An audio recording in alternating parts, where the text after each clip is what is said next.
Elon Musk has made a lot of questionable moves since taking over Twitter, from his bid to monetize account verification and his new rules, which include suspensions and bans for name changes, seemingly in response to a tidal wave of users parodying him. But one move in particular is prompting not just outrage, but legal action: mass firings. On Friday, the company laid off around 3,700 employees, nearly half of its workforce. The process was a hasty one, with many employees assuming they were being fired when they were cut off from emails, Slack, or other workplace systems several hours before they got an actual termination email from Twitter to their personal accounts.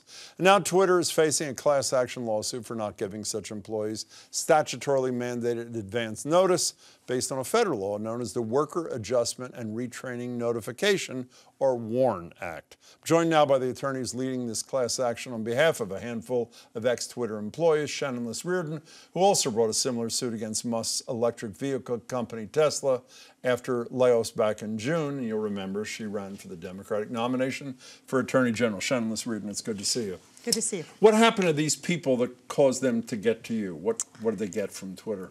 So this was all done very hastily Thursday night. Rumors had been swirling that about half of the workforce would be laid off, and then it started Thursday night with people being shut out of their accounts without any notice.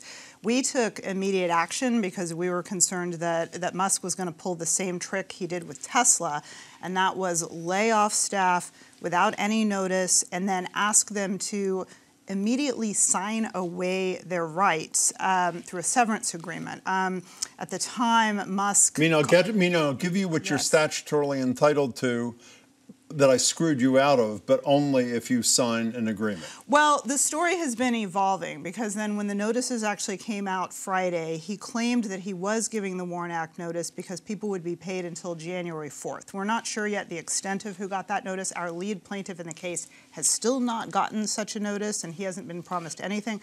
But what looks like is happening now is Musk is trying to count this 2 months towards the severance pay that the employees were promised they would get if there were layoffs after Musk took over the company. So our big concern is that employees this week, most likely, are going to be asked to sign away their rights without realizing perhaps that they have a legal claim. Which they do not need to do to get what they're entitled to under federal law. By the way, the thing that Musk said, he tweeted out, let me just read it to you at home there. Regarding Twitter's reduction in force, unfortunately, there is no choice when the company is losing over $4 million a day. Everyone exited was offered 3 months of severance. That's a January 4th thing, which is 50%. Wait a second, that's only 2 months, actually, which is 50% more than legally required. What's he talking about? Yeah, that's actually not right. So the employees were promised that if there were layoffs after Musk taking over the company, that they would be entitled to the same benefits, including severance pay, that would have previously been given to them as Twitter employees. So Musk is now trying to have it both ways. He's trying to count the 2 months WARN payments toward that severance, and that's not allowed. So we're in the process of amending our complaint right now to put in these new allegations that he's using this to try to get out of these promised severance payments. And my understanding, I don't know if any of your, by the way, is one of your clients one of the people who tweeted, "Look, Mom, suing Twitter"? Was that one of yours? He's the lead plaintiff. He tweeted that. I love that. We've read a lot of horror stories. A woman 6 months pregnant, another woman 8 months pregnant, and again, getting all their accounts shut off before they're even notified in their personal accounts. Just so we're clear, this act requires, if they're mass layoffs, and they define that by a certain criterion, and this satisfies it, they do have to give this 60 days severance deal, correct? Yes, that's right. And just to be clear, from what I understand, the issue is not just inadequate notification. There are issues about whether any of this was retaliatory or discriminatory. Is that stuff that you're looking into as well? Yes, we actually just filed a charge with the National Labor Relations Board on behalf of the lead plaintiff because just a few days ago, he had advised his coworkers how to protect themselves if there was a mass layoff. He showed them how they could download their documents to protect themselves in the event of this happening, and he got cut off that day.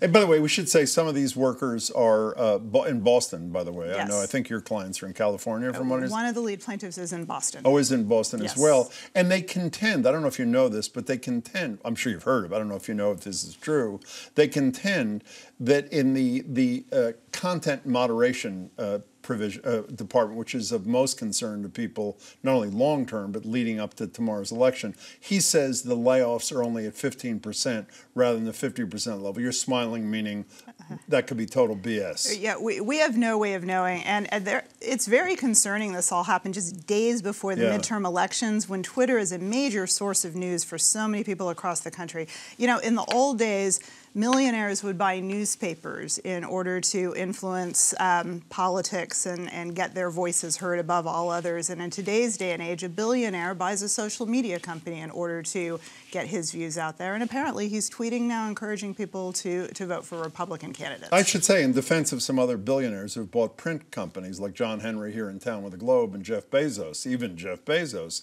I've spoken, I mentioned this the other night, to an editor and a former editor of both newspapers. Both have said there's been no interference. So really it depends on the level, I mean, who the person is. Speaking of who the person is, well, it's easy to hate Elon Musk.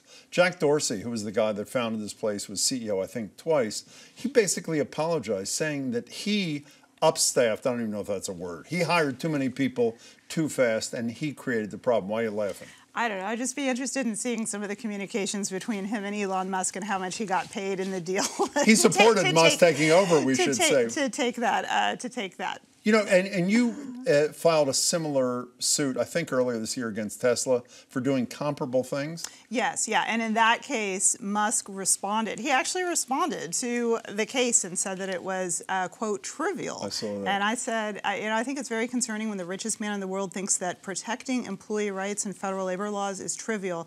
And the federal court didn't think so. The federal court agreed with us that the employees were entitled to notice before they had to sign away their rights. You know, one of the things that's really troubling to me, please correct me if I'm wrong, Shannon, is I looked at the penalty for violations of the WARN Act. There's almost an incentive for wealthy employer to violate and hope that the employees don't know what their rights are. It seems to me that, correct me again if I'm wrong, two penalties are: one, you got to pay them the amount of money that they were entitled to that you didn't give to them, and there's a $500 a day fine maximum. That's it.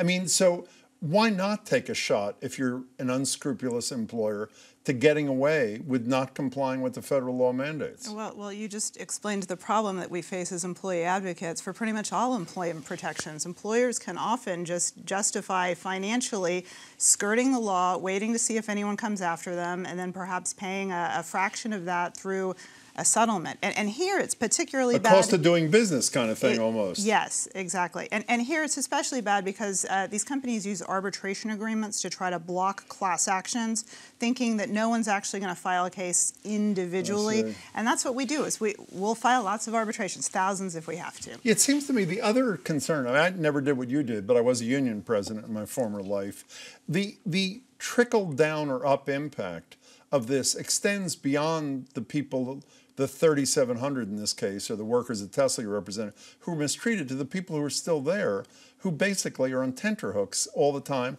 about, is what happened to my coworker going to happen to me? And that's intentional on the part of some Musk-like characters, isn't it? Well, he's got everyone living in fear, right? That they better be working 24-hour days and sleeping at work and, doing everything that, because they're all living on the edge that they're going to be in the next round of layoffs. My understanding is that all this happened Thursday and Friday, and then last night, or today, is today Monday? Yes, it is. He said, I need some of them back. You're laughing again. This sounds like it's preposterous. Is that what's happening? And yeah. And you just mentioned to me the satire where Andy Borowitz did a headline today. He says Musk, the great satirist, said Musk accidentally includes himself in the latest round of mass layoffs. So is that happening? Are they inviting some people back? That is what I've heard. Again, this was done so fast and without any regard to thinking about how this was affecting the employees. And we are also going to be looking at the information on who was selected. Older workers often bear the brunt of mass layoffs, and if he's going to try to get a release from people this week, under federal law, they have to release the ages of people who were laid off and not laid off, and I'm really looking forward to seeing that data. I think practically everybody I know is rooting for you and your clients. Shannon Liss-Riordan, it's great to see you. Thank you. Good to see you. Thanks so much.